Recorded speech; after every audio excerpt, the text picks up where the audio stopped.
वो सरकार चुप्पी क्यों साधा हुआ है? अगर उसके द्वारा दिया गया डिग्री को इनवैलिड किया जा रहा है तो सरकार चुप्पी क्यों साधा है? पढ़े लिखे होकर बेहुदा वाला बात बतियाते हैं।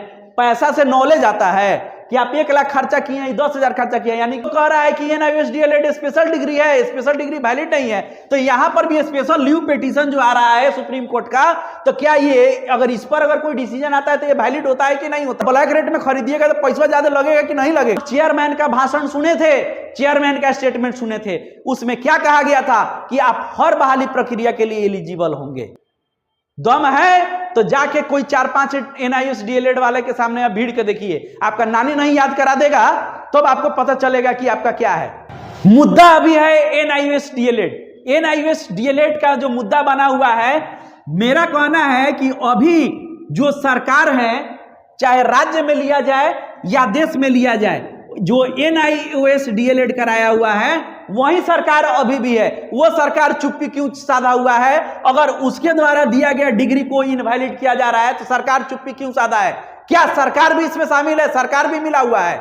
उम्मीद तो यही है कि पूरा सरकार भी जो है इसी में शामिल हुआ है। नहीं तो जब बीएड मामला आया था, तो जब बीएड मामला आया हुआ था, बीएड को बाहर किया जा रहा था, सरकार एसएलपी लेके चले गए। एसएलपी लेके सरकार गए थे, स्पेशल लीव पिटीशन ये सरकार लेके गए।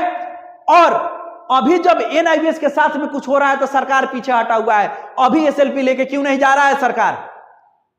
अभी भी सरकार को एसएलपी लेकर जाना चाहिए। और कुछ लोग कह रहा है कि एनआईओएस डीएलएड स्पेशल डिग्री है, स्पेशल डिग्री वैलिड नहीं है। तो यहां पर भी स्पेशल लीव पिटीशन जो आ रहा है सुप्रीम कोर्ट का, तो क्या ये अगर इस पर अगर कोई डिसीजन आता है तो ये वैलिड होता है कि नहीं होता है? तो अगर ये स्पेशल अगर कोर्स कराया गया है सरकार के देखरेख में, सरकार की निगरानी में, तो वैलिड कराने का काम भी सरकार कराए। आप लोग से ये बात है कि आप लोग खुद सोचिए कि अभी कुछ दिन पहले जो बीपीएससी का मामला आया हुआ था, बीपीएससी टीआरई 1, इसमें बीपीएससी टीआरई 1 में क्या हुआ था? जब बीएड का मामला आया सामने में तो रिजल्ट पर अभी रोक लगाया गया और एसएलपी सरकार लेके तुरंत गया। यानी कि ये बीएड वाला प्यारा हो गया है, ज्यादा पैसा देके कर रहा है। तो जो ज्यादा पैसा दे रहा है, कोई ऐसा बेहुदा प्रसाद है इसमें कि वो लोग बता रहे हैं क्या कि एनआईओएस डीएलएड वाला 10,000 रुपया दिया हुआ है और ये डिग्री लिया हुआ है, और हम लोग 1 लाख रुपया दे के हम लोग डिग्री लिए हुए हैं। बेहुदा आदमी हैं, पढ़े लिखे होकर बेहुदा वाला बात बतियाते हैं। पैसा से नॉलेज आता है कि आप 1 लाख खर्चा किए हैं, 10,000 खर्चा किया है, यानी कहने का मतलब पढ़ के किया है, आप खरीद कर किए हैं। खरीदने पर ब्लैक रेट में खरीदिएगा तो पैसा ज्यादा लगेगा कि नहीं लगेगा? तो उसीलिए आपका पैसा जो है ज्यादा लग गया है। तो आप चिल्ला रहे हैं कि हम 1 लाख रुपया दिए हैं और ये 10,000 रुपया में किया है। अब 10,000 रुपया में आपके पापा जी डिग्री करा दिए थे, उसका आप पूरा आप जोड़िए कि उसका एग्जाम देने में क्या लगा था, रजिस्ट्रेशन में क्या लगा था, फॉर्म भरने में क्या लगा था, सब कुछ आप जोड़िए। जो रसीद मांगा गया था डीटीएच का क्या क्या, तो अगर वो सब जोड़िएगा तो आपको पता चलेगा कि 10,000 ही रुपया नहीं, उसका भी रुपया जो है 40,000 के आसपास में लग गया है। 40,000 लगा है। बाकी आप लोग जो है खाली रुपया करते हैं, यानी कि आप लोग जो है 1 लाख रुपया दिए, 5 लाख रुपया और देके और घूस देके घुस जाइएगा उसी में, और फिर जाके इस तरह कमेंट्स बॉक्स में चाहे कहीं भी कचरा फैलाते हैं, इसी प्रकार के कचरा आप लोग जिंदगी भर फैलाते रह जाइए, क्योंकि आप लोग कचरा में ही जन्म लिए हैं और कचरा में ही रह जाइएगा। आप लोग अगर मान लीजिए कि आप कह रहे हैं 1 लाख रुपया, 10,000 रुपया, नॉलेज रुपया से आता है क्या? नॉलेज जो है वो रुपया से आपका आ जाएगा। और जो डिग्री ले लिए हैं, ट्रेनिंग ले लिए हैं, हम ये पूछना चाहते हैं कि ट्रेनिंग लेने के आधार पर उससे क्लास में कितना व्यक्ति पढ़ाते हैं? आपके पास अंदर अगर क्षमता नहीं है तो आप नहीं पढ़ा सकते हैं। और इसमें एनआईओएस वाले में हम बहुत लोग को देखे जो कि बहुत टैलेंटेड हैं, लेकिन उनको एक उम्मीद का किरण दिखाई दिया कि चलिए आज जो सरकार है हमारे लिए भी कुछ सोच रहा है। आप लोग चेयरमैन का भाषण सुने थे, चेयरमैन का स्टेटमेंट सुने थे, उसमें क्या कहा गया था कि आप हर बहाली प्रक्रिया के लिए एलिजिबल होंगे।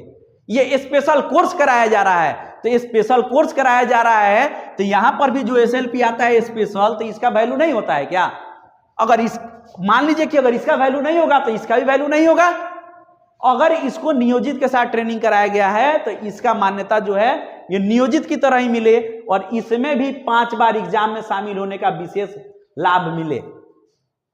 आप लोग ज्यादा से ज्यादा वीडियो को शेयर कीजिए और ज्यादा से ज्यादा इकट्ठा कीजिए, और वैसे यूट्यूबर से बचिए जो केवल अपने यूट्यूब को चमकाने के लिए प्रचार प्रसार कर रहे हैं।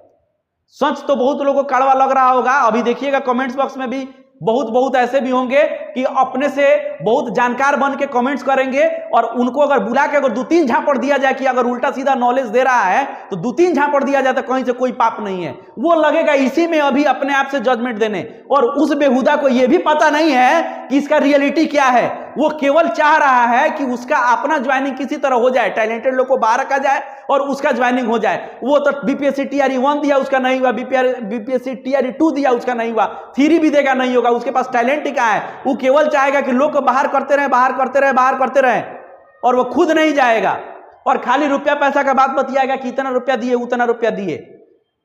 दम है तो जाके कोई 4-5 एनआईएस डीएलएड वाले के सामने आप भीड़ के देखिए, आपका नानी नहीं याद करा देगा तब तो आपको पता चलेगा कि आपका क्या है। खाली कमेंट्स बॉक्स में घुस के कमेंट्स नहीं कर देना चाहिए, कोई आईडी से कमेंट्स नहीं बना के दे दीजिए, नहीं तो औकात है अगर तो कमेंट्स बॉक्स में अपना मोबाइल नंबर डालिए और तब कमेंट्स कीजिए, तब उसके बाद आपको पता चल जा रहा है आपका औकात की, आपका औकात क्या है। जब तक जानकारी नहीं रहे बिना जानकारी के बोला मत कीजिए।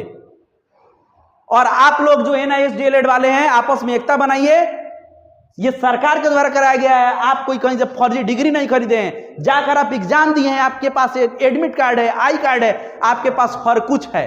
आपके पास अगर हर कुछ है तो आप फर्जी कैसे हो गए? जब वह सरकार का मर्जी आपको बोल देगा फर्जी, ऐसा नहीं होगा। आप लोग को अपने अंदर यूनिटी लाना होगा और वीडियो को आप लोग अधिक से अधिक शेयर कीजिए। अगर आपके लिए कोई आवाज उठा रहा है तो आपका फर्ज बनता है कि उस आवाज को जन जन तक पहुंचाएं, नहीं तो फिर आपके लिए कोई आवाज उठाने के लिए खड़ा नहीं होगा। और बाकी जितना भी यूट्यूबर है आता है तो वो गुहार लगाता है, अरे हम कोई गलती किए हुए हैं, ये एनआईएस वाले जो लोग हैं वो कोई गलती किए हैं कि ये गुहार लगाएंगे।